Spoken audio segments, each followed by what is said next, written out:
Hello everyone, welcome back to proxy Gyan. मेरा नाम शबाज़ है दोस्तों। उम्मीद करता हूँ आप सब अच्छे होंगे और एग्ज़ाम्स के लिए अच्छे से तैयारी कर रहे होंगे दोस्तों। आज का जो टॉपिक है हमारा, एक किसी शख्स के बारे में आज हम पढ़ेंगे जो कि वेरी फेमस हैं और अभी जो ऑन गोइंग टेंशन चल रहे हैं अफ़गानिस्तान कंट्री में, उसके रिलेटेड है। इनका नाम है साद मोहसिनी। साद मोहसिनी कौन है और ये जो अफ़गानिस्तान का लीडिंग टीवी न्यूज़ चैनल था टोलो न्यूज़, उसको ये किस तरह से रिलेट करते हैं, सारा कुछ आज इस लेक्चर में मैं आपको बताऊंगा। वेरी इंपॉर्टेंट टॉपिक है क्योंकि इनके बारे में जानना भी ज़रूरी हो चुका है। अभी जिस तरह से जो टेंशन चल रहे हैं अफ़गानिस्तान तालिबान को लेकर, उनके जो चैनल है टोलो न्यूज़, उसके ऊपर किस तरह से इफ़ेक्ट पड़ रहा है और क्या क्या चेंजेस आए हैं, और इनकी बायोग्राफी के बारे में भी आज हम डिस्कस करेंगे।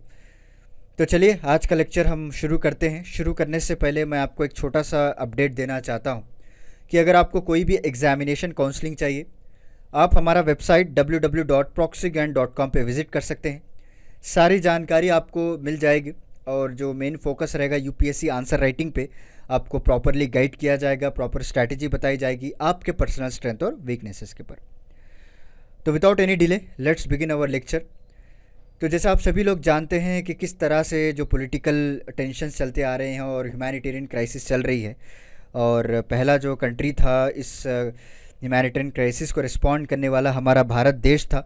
जितने भी लोग हमारे थे वहाँ पे उनको एवैक्यूएट किया गया, कई सारे प्लेन्स भेज के डिप्लोमेट्स को वापस बुलाया गया था, राइट। तो इसके चलते कंट्री का एक टॉप चैनल था, 24 आवर टेलीविज़न 24/7 चलता था, उसका नाम टोलो न्यूज़। ओके, अब उसकी जो फ्यूचर की अगर बात करें तो वो अनसर्टन हो चुका है दोस्तों, उसका भविष्य ही नहीं रहा है अभी। क्योंकि टोलो न्यूज़ एक ऐसा चैनल है अफ़गानिस्तान का जो कि एक मॉडर्न चेंजेस लाया करता था अफ़गानिस्तान में, राइट। क्योंकि आप सभी लोग जानते हैं कि अफ़गानिस्तान किस तरह से तालिबान बाउंडेड कंट्री है। वहाँ पे वो लोग कई सारे चीज़ों को बैन कर दिया था, गाने हो गया, सॉन्ग्स हो गया, वुमेंस को बाहर नहीं आने देते, राइट। और कई सारे एफएम स्टेशंस को उन्होंने बैन कर दिया था।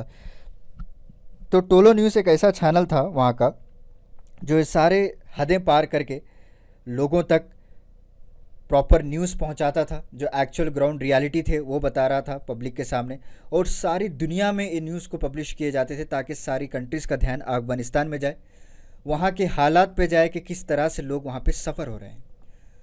उसी के फाउंडर है हमारे साद मोहसिनी, उसके चेयरमैन और सीईओ ऑफ मोबी ग्रुप हैं, ओके। और टोलो न्यूज़ इन्हीं का चैनल है दोस्तों, यही इनका न्यूज़ आउटलेट है। ये एक्चुअली अफ़गान ऑस्ट्रेलियन बिजनेसमैन है, राइट। और मोहसिनी का जो चैनल है Tolo news is credited with modernising the media landscape. जिस तरह से हमारे भारत देश कई सारे कंट्रीज़ हैं, वहाँ पे किस तरह से जो मॉडर्न मीडिया यूज़ किया जाता है, अनलाइक अफ़गानिस्तान में जो है इस तरह से हम मॉडर्न मीडिया को सपोर्ट नहीं कर सकते थे वहाँ के लोग। उस तरह से तालिबान ऑक्यूपाइड कंट्री थी वहाँ पे। तो उस ज़माने में भी इन्होंने कई सारे मशक्क़तें उठाई, कई सारी तकलीफ़ उठाई ताकि लोगों के सामने एक रियलिटी लेकर आए, okay. A country which plagued with the long history of press censorship and repression, right. वहाँ पे फ्रीडम नहीं है प्रेस वालों के लिए, कोई गवर्नमेंट के ख़िलाफ़ बोल दे या तालिबान के ख़िलाफ़ बोल दे तो उसकी सुबह नहीं होती है, समझ रहे हैं आप। तो इस प्रेस सेंसरशिप होने के बावजूद भी इन्होंने एक बहुत ही हिम्मत वाला कदम उठाया और एक टोलो न्यूज़ लेकर आए थे, जिस न्यूज़ चैनल का नाम है टोलो न्यूज़। उसके ज़रिए से कई लोगों में अवेयरनेस फैलाया जा रहा था, राइट। जब यूनाइटेड स्टेट्स ने अफ़गानिस्तान को इन्वेड कर दिया दोस्तों, जस्ट 2 इयर्स, आप सभी लोग जानते हैं जब वर्ल्ड ट्रेड सेंटर का हादसा हुआ था, उसके बाद यूनाइटेड स्टेट्स ने अफ़गानिस्तान के ऊपर हमला बोल दिया था, विच टॉपल द जो तालिबान गवर्नमेंट थी जब, उसके ज़माने में जो है मोहसिनी और उनके जो सिबलिंग्स हैं उन्होंने इस बिगेस्ट मीडिया एम्पायर का फाउंडेशन डाला था, विच ओवर लास्ट 2 डिकेड्स की अगर बात करें, ओके। और इनके न्यूज़ चैनल से अफ़गान की वॉइसेस को पहुंचाया जा रहा था सारी दुनिया में।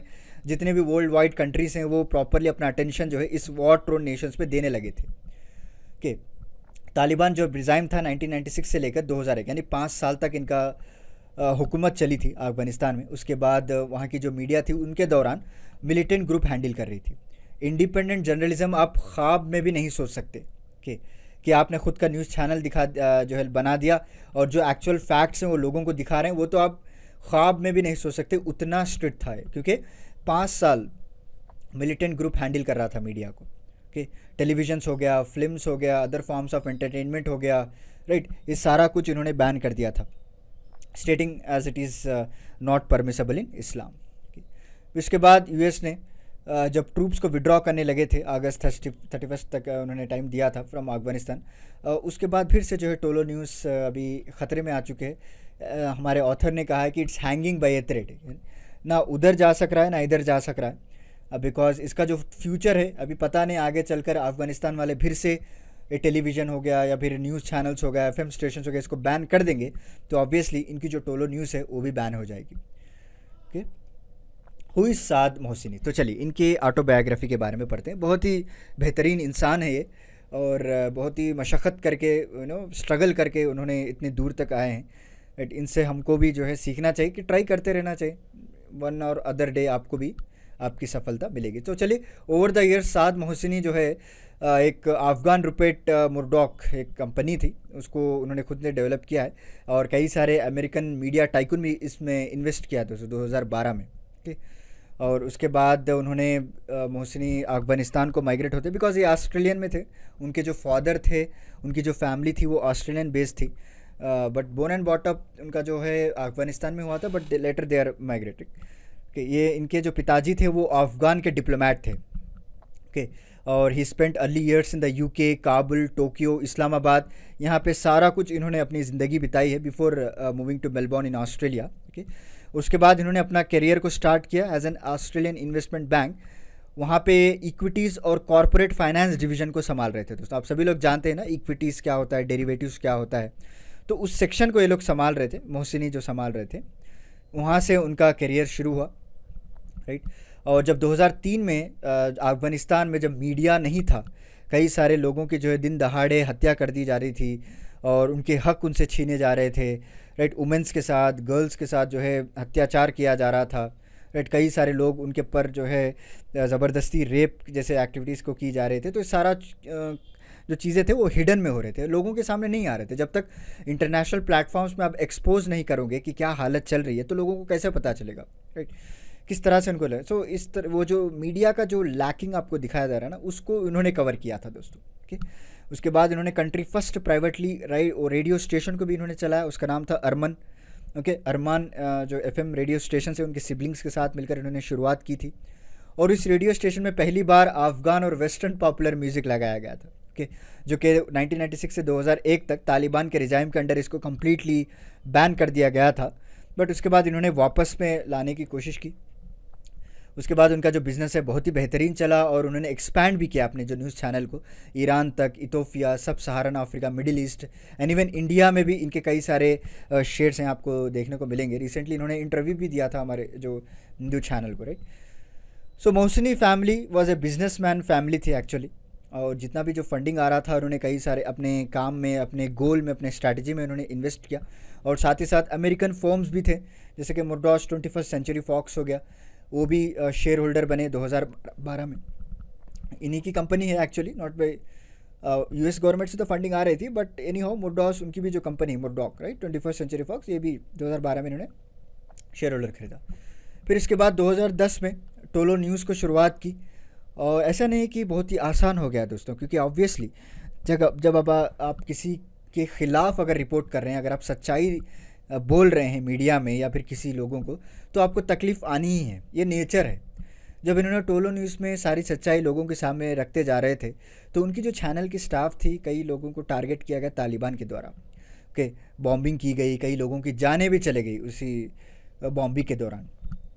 फिर भी ये लोग हार नहीं माने मोहसिनी जी, और despite he has consistently push the boundaries of journalism in the country and challenge the status को। ओके, जो बुरी हालत थी वहाँ पे, उसको चैलेंज करके उन्होंने सारे लोगों के सामने जो है रिपोर्ट किया, सारे लोगों के सामने न्यूज़ को, सच्चाई न्यूज़ को फैला। इवन फीमेल रिपोर्टर्स को भी इन्होंने हायर किया था, जबकि अफ़गानिस्तान में कम्प्लीटली बैन था। राइट, आप जानते हैं वुमेंस अगर बाहर जाना है तो किसी मेल कंपेनियन को एक साथ जाना है, उनको अकेले परमिट नहीं है।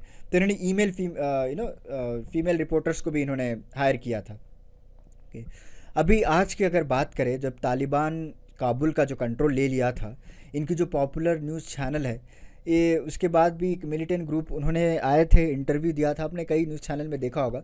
और पहली बार एक न्यूज़ एंकर जो वुमेन थे उन्होंने इसके साथ इंटरव्यू लिया, जिनका नाम बहिश्ता अरगन था।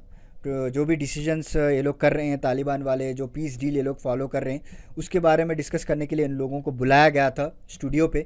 और पहली बार तालिबान का लीडर, जो तालिबान का स्पोक्स पर्सन है, उसको इंटरव्यू किया गया था वुमेन्स न्यूज़ एंकर के द्वारा। ओके, यहाँ पे आप देख पा रहे हैं, this is believe to be the first time Afghan women conduct interview with a senior Taliban representative inside the country border. This phrase to be very important. ये जो लास्ट में लिखा है ना, इनसाइड द कंट्रीज बॉर्डर, ये बहुत ही इंपॉर्टेंट, यहाँ पे गौर फरमाए। अगर बाहर होता यूके, अमेरिका, तो उतना ये न्यूज़ नहीं बनती, बट अफ़गानिस्तान में रह के अपने तालिबान को बुला के इंटरव्यू किया, this is the first time, और टोलो न्यूज़ के द्वारा ही ये हुआ था।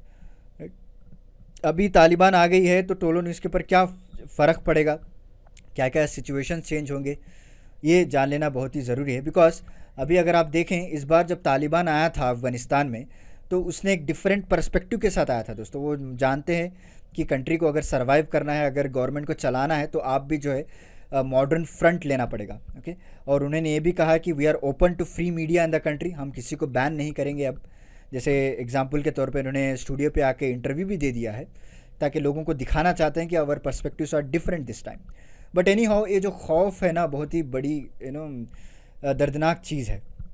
जब खौफ किसी के अंदर आ जाता है तो लोगों के ऊपर जब भरोसा चल जाता है, वहाँ से भागने लगता है। तो इनकी जो टोलो न्यूज़ के कई सारे जर्नलिस्ट थे, tens of thousands of people अभी नेशन छोड़कर भाग रहे हैं, क्योंकि पता नहीं कल के रोज़ क्या हो सकता है। अगर इनका दिमाग फिर गया तालिबान का, तो ये लोग क्या कर सकते हैं, ये भरोसा नहीं है किसी के ऊपर।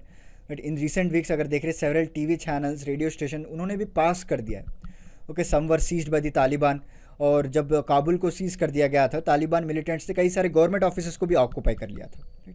और रिसेंटली अगर बात करें, टोलो न्यूज़ के ही रिपोर्टर हैं एक ज़ाहिर खान याद बोल के, उनको मारा भी गया था दोस्तों जब वो कवर कर रहे थे स्टोरी। देखिए, एक तरफ ये बता रहे हैं कि हमारा डिफरेंस पर्सपेक्टिव है, हम एक मॉडर्न फ्रंट को रख रहे हैं, और दूसरी तरफ ये लोग मार भी रहे हैं। तो इसी तरह जो एक प्रॉपर स्ट्रैटेजी नहीं है इन लोगों की, तो डर के जो है लोग भाग जा रहे हैं। तो अभी टोलो न्यूज़ रहेगी या नहीं, इसको ख़त्म कर दिया जाएगा, या फिर तालिबान के अंडर आ जाएगा, क्या होगा इसके आगे चलकर ही पता चलेगा। But today's lecture is ends here. उम्मीद करता हूँ आपको आज का मेरा लेक्चर पसंद आया होगा। तो चलिए, मिलता हूँ मैं आपको अगले लेक्चर के साथ, कुछ इंटरेस्टिंग टॉपिक के साथ। तब तक के लिए धन्यवाद दोस्तों।